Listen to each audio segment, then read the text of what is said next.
Ladies and gentlemen, it is Manny Moonraker. This is episode 206 of the UFO Buster Radio News Report. Getting that out in one sentence is horrific. By the way, for those of you who don't follow me on Facebook, today is the Moonraker's birthday, March 29th. And as you can probably tell or not, I've already had a few mimosas to get the party started.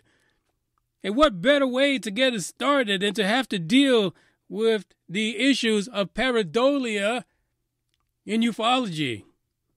That's what I'm here to bring you. The issues of ufology and pareidolia. In fact, I was actually going to make this like a live call-in show just because, for fuck's sake, I'm off today and I'm here with you. You could call and say hello to me. But the fucking thing doesn't work.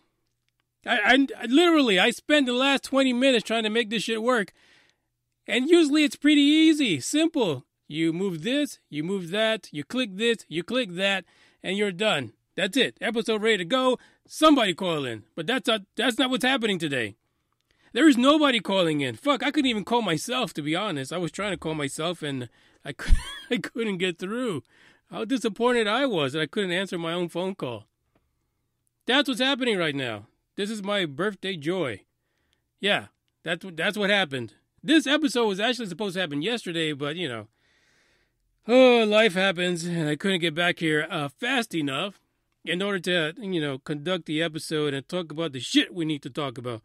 Because the truth is, pareidolia is a beast. It's a beast, and it's a popular beast. People love pareidolia. I mean, pareidolia is just as lovable as seeing, alien bodies strewn across the canvas of the United States at alleged UFO crashes.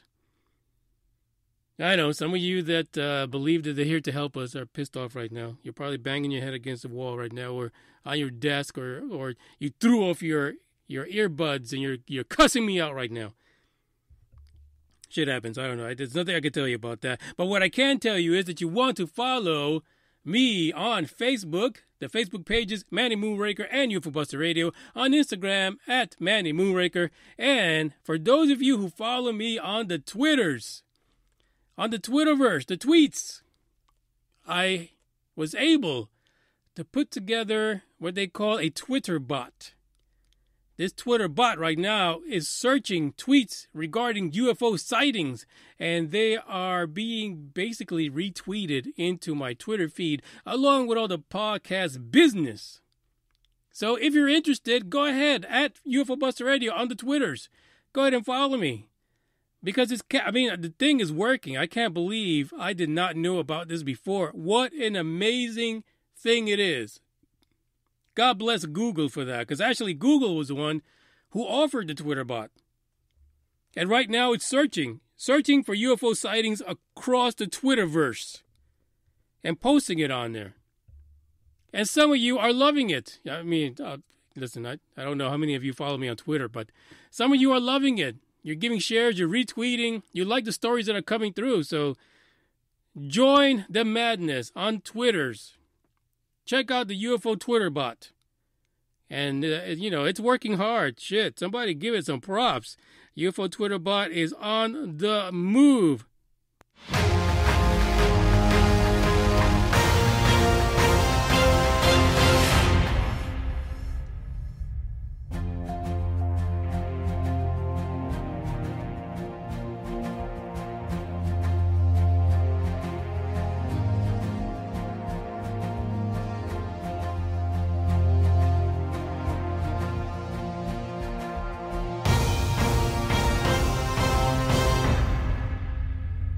Now I have no idea what's going on with this system because we have the UBR Truth Seekers interviews coming up. Shit. I mean, Monday is April 1st and the thing is not working.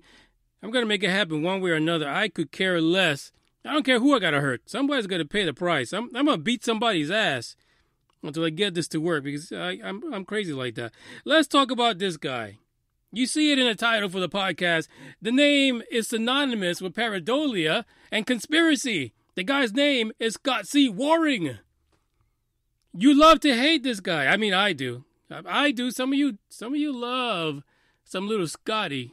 You love yourself a little Scotty, but I'm warning you, it's not the way to go. This article, of course, is coming from the Express UK, another outlet we love to hate. But like I say all the time, no fucking else is anybody else, no one else, nowhere else are they reporting about UFOs. You got to go to the Express UKs of the world in order to get information, because they love clickbaiting people and they'll take any goddamn story they can get their hands on. The article is titled "Aliens on Mars Shock Claim as Statue Found on Mars Likened to Easter Island." Easter Island. Really? Really? And you already know who it is. It's Scott C. Waring again, up to his dirty old tricks. I mean, does he ever stop looking at those old NASA photos? I could picture him like Al Bundy. He's got a hand in his pants, feeling his junk, while he's perusing through these pictures at like 500% magnification, trying to find any damn thing he can. And when he does find something, watch out. Watch out, buddy, because shit's going to get out of hand. Turns out Scott C. Waring did his little search, and he says he found evidence that there was a civilization on Mars. He did it again. Oops, he did it again. And that they had statues like those that we see on Easter Island. You've seen those big-ass fucking totems that they have. Yeah, he said they were on Mars too. And NASA is hiding that shit. NASA is hiding alien civilizations on Mars. Now, listen, anything is possible. Do I believe that if they came across a totem on Mars, that they would come out and say, breaking news, the rover just found a totem? No. They would not say that. But at the same time, they're the guys that are there. So we're kind of like held to their, basically their form of reality that they feed us. But at the same time, you can't sit with the whole shitload of pareidolia going on behind a computer, magnifying fucking pictures and thinking that you're going to find something significant when you see things in everything. I mean, I'd hate to be walking with Scott C. Waring. And by the way, for this episode, guys, I referred to Bigelow, right? Bigelow Aerospace as Deuce Bigelow, the Space Gigolo. I decided that for this year, it's not going to be Scott C. Waring anymore. The fucking name is boring. I'm tired of the conspiracy guy. I'm going to call him Pareidolia Pete. From now on, when you hear me say Pareidolia Pete, no, it's not somebody named Pete or Pedro or Peter. It's Scott C. Waring. So from now on, that's what we're going to do. Yeah, Pareidolia Pete sits there like Al Bundy feeling his junk, trying to get off on finding things that look familiar to him. I just imagine what the hell he sees that he doesn't report. I hope he has somebody consulting him on that shit, because this is crazy. So, and this is funny because the articles at one point calls him a known conspiracy theorist regarding UFOs, and then on another part it calls him prominent. The prominent alien hunter Pareidolia Pete made claims on his UFO blog, UFO Sightings Daily, that there were totems that look like the goddamn Easter Island shit. And there's a quote by Pareidolia Pete. It says, "I have to say, this is one of the most amazing discoveries I have ever made. The face above shows a crown, face, cloak over shoulders, and chest of the person. The sculpture was placed on a hill in a way that can be overlooked. It says overlook a large area of Mars." Apparently, he's the only one who saw it. They didn't have good placement up there, Pareidolia Pete, because you're the only rubber dicker that saw it. He says the face is about 1.5 meters tall, and there may be actually more to the sculpture buried in the dirt, much like with the shit that goes down to Easter Island, that very possible that below the face, there's an entire goddamn body, like full body massage for you, buddy. And basically that's what he says. The way that it's buried, only the head is visible, but he is sure that we have some kind of Easter Island shit going over there, totem style. Not Gundam style, totem style, over in Mars. Pareidolia Pete is on the job. No fucks given. He will not be deterred. Mr. Conspiracy Theorist, because at this point, he's a prominent alien hunter until Pareidolia Pete discloses what the fuck he's talking about, and then he becomes a conspiracy theorist. So this part says, the conspiracy theorists continued, NASA's lack of effort and lack of information about these alien artifacts is proof that they are not doing their job. But maybe that is their job, Pareidolia Pete. Maybe it's their job to hide the shit from you. Haven't you read all the books? Fuck.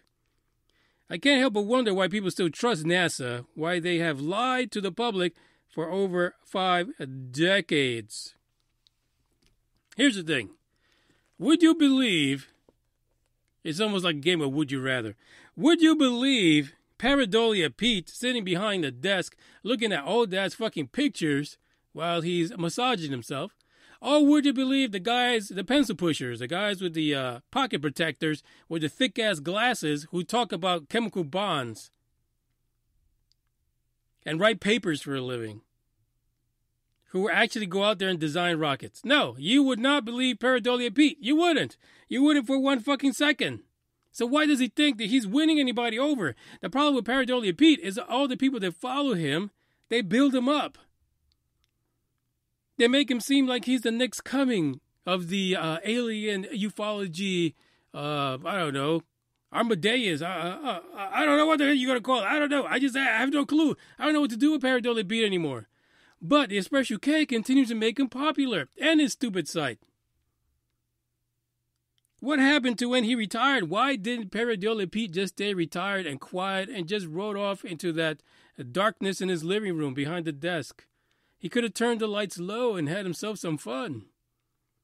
But instead he comes back and he says Easter Island totems on Mars. Now, what really would be fucked up, and I'm not afraid to say it because, people think that I'm just on here just talking shit. And yeah, I see both sides of the equation. So what really would be fucked up is if Elon Musk actually makes it to Mars because, we're not really sure what the fuck he's going to do. He says he's going, but apparently people are telling him not to go. But what if Elon Musk goes down there, lands, steps outside, and he comes across an Easter Island totem on Mars? I'm just going to pause for a second there. Just going to pause. Just for a second. Just for a second. Just take that in. But the question is this. Do we really believe, as old as this solar system is, that there's no way that there was ever any other civilization in our solar system at any time? That's probably the only part about ancient aliens I believe. And that is that at one time, it is very possible that in our solar system, whether on planet Earth or one of the other planets, that there may have been other civilizations that existed. So, Pareidolia Pete, you may be right, but you might have the wrong fucking planet. So you keep searching. Massage yourself daily. Keep your hands on your crotch and your eyes on the pictures, because it's very possible that, there's a slight chance that he's correct. But the way he's going about it makes it look like a total asshole and basically sporting the worst case of pareidolia known to man.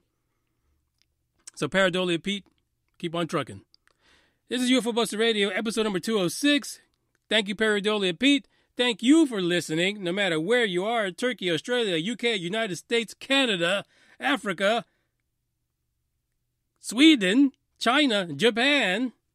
I don't understand why so many people listen, because I'm so boring and such a fucking ignorant kind of guy when it comes to ufology. And just because Pareidolia Pete was on it, I'm going to leave this episode with a little bit of a track called Lost in Space, because we're all fucking lost right now when it comes to UFOs and aliens. That's just the way it is. Again, thank you for listening. Manny Moonraker signing out. Maybe I'll come back this weekend if I can figure out how the fuck to do these interviews, and maybe I'll have a surprise guest. Someone you guys have been asking about. Maybe I can get him on. Ciao.